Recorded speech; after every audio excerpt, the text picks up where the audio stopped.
They say history is written by the victors, but what about the ones who held the whip and never even got a name? No statues, no graves, just blood-stained hands and silence.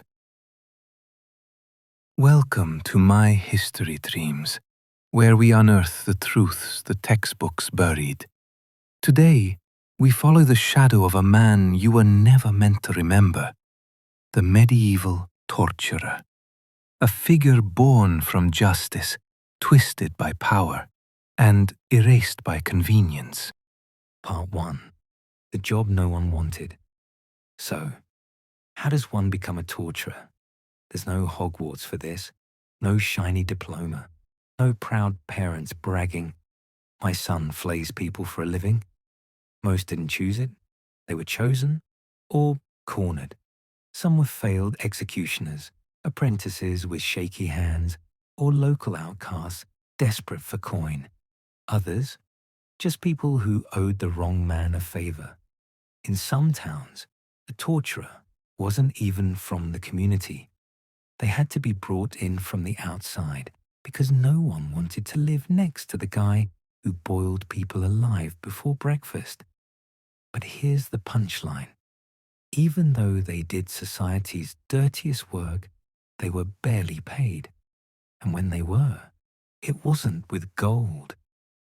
Sometimes it was a loaf of bread, a bucket of wine, or worse, permission to take what they could from the prisoners' pockets.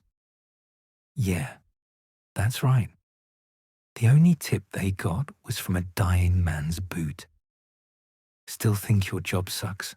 Part 2. Tools of the Trade, aka Nightmare Fuel.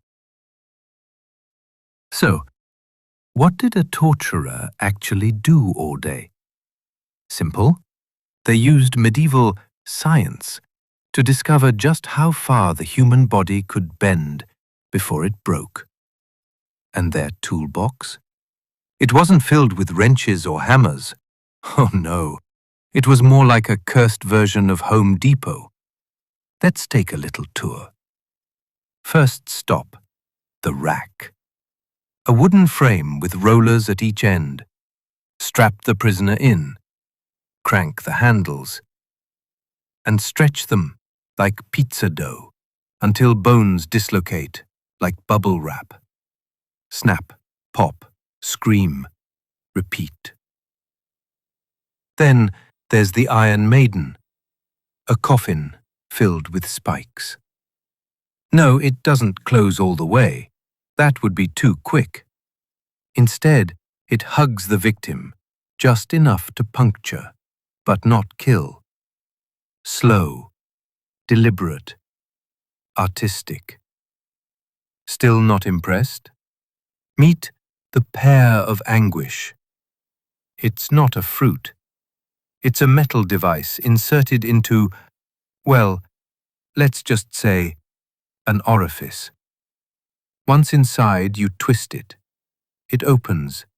It tears. And suddenly, death feels like mercy.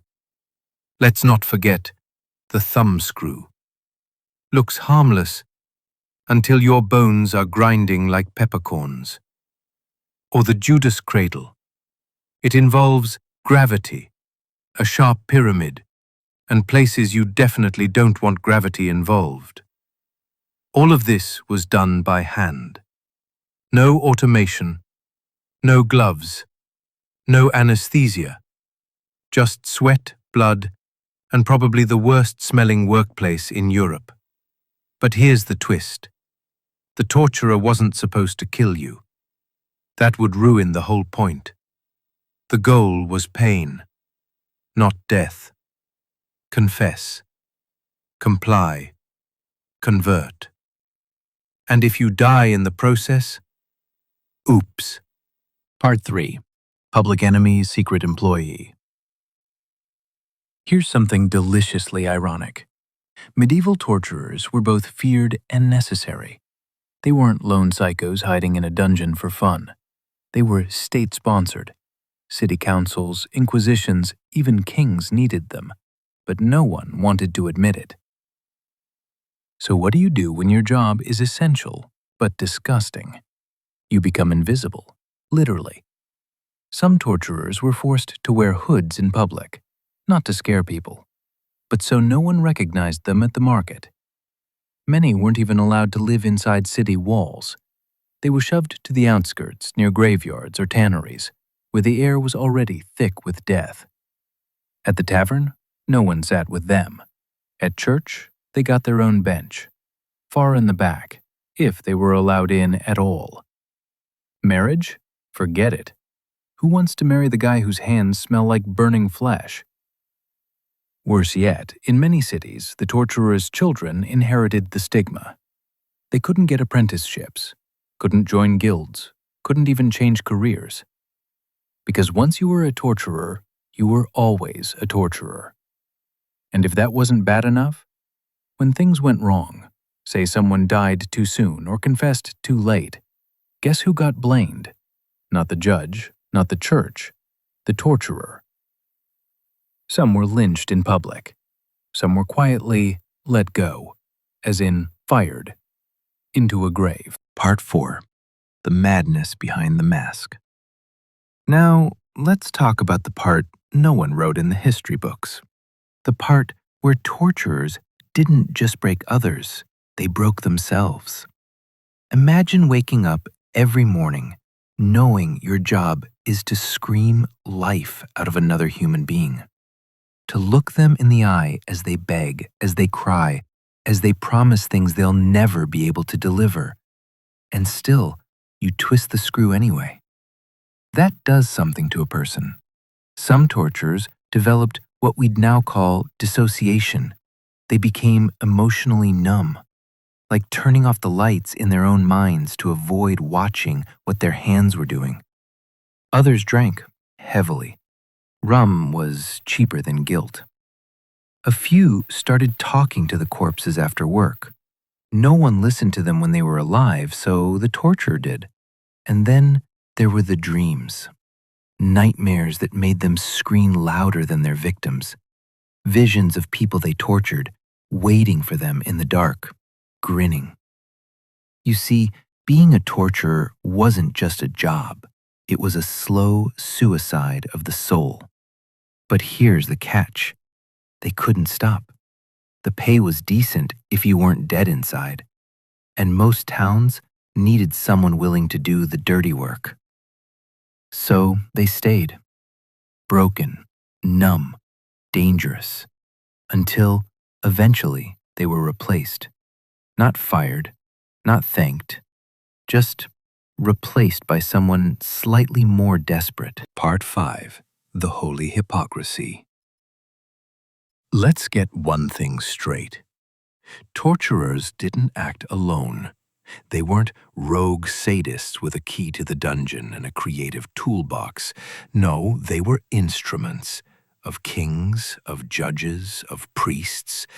And here's where the hypocrisy gets thick. The same bishop who gave fiery sermons about mercy and salvation was the one signing off on torture orders behind the cathedral walls. The same royal court that spoke of justice and divine will paid torturers to pull truth from tongues using pliers. Some even had the nerve to call it God's work. But when things got ugly, when the accused died too soon or the crowd started whispering, they didn't blame the system. They blamed the torturer. He was the scapegoat, the disposable glove, the blood-soaked tool that could be discarded once too dirty to hide. And you know what's worse? Even they knew it. There are letters, hidden in dusty archives, where torturers begged for protection, begged for fair pay, begged to stop. Most of them were ignored. Because torturers weren't people, they were shadows, a necessary evil, a moral loophole. We didn't kill him, the magistrates would say. He confessed during the process, sure, right after his joints were shattered and his teeth were fed to rats. Part 6. the disappearance, or evolution. By the late 1700s, the official use of torture in Europe began to fade. Philosophers called it barbaric. Reformers called it inhuman. Politicians called it unnecessary. And so the Iron Maidens were melted down, the racks dismantled, the dungeons sealed. The torturer vanished. Or did he? Because here's the bitter truth. Pain never went out of fashion. It just got rebranded. They stopped calling it torture. Now they called it enhanced interrogation. They swapped out rusty chains for soundproof rooms. Dungeons became detention centers. Rats were replaced by psychological warfare. And guess what? The people doing it, still following orders, still blamed when things go wrong, still shadows in someone else's war. You don't see them in history books, but they are there, behind closed doors, wearing gloves, speaking in legal terms, and telling themselves what torturers have always told themselves. I'm just doing my job. So, next time you read about the Dark Ages, don't just pity the tortured. Pity the ones who held the tools. Increasing history forgot it, and the system that used them still thrives. Pain evolves, power hides. And the hands that do the dirty work, they're always just a shadow away. What do you think? Are we really more civilized now, or just better at pretending? Tell us in the comments. At My History Dreams, we don't just explore the past. We expose its darkest truths.